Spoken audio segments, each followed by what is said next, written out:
All right, boys and girls, here we are. We're doing some more doubles plus ones. So what I would like you to do is actually push pause on the video right now because I want you to do these addition problems on your own. And then I want you to push play when you're finished and check your answers. So what you're going to do is you're going to push pause, and when you're finished solving these 5 problems, push play.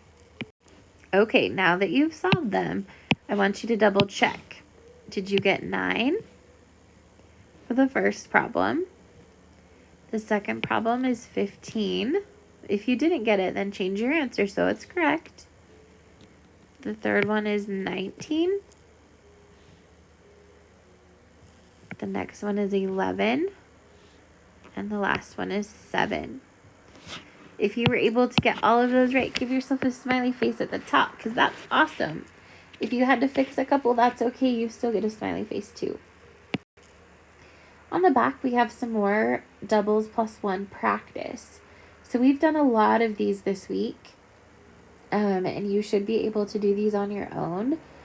I'm going to help you with the first couple, and then I want you to try the rest by yourself.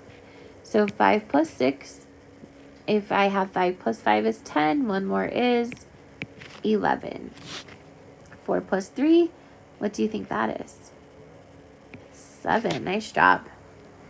7 plus 8 is 15. 9 plus 8, that one is 17. 8 plus 7 is 15. 2 plus 1, that's easy. It's 3. I'm going to help you with one more hard one. 8 plus 9 is 17. Now the rest of them I want you to do on your own and then turn them into the basket. Then get started on Dream Box.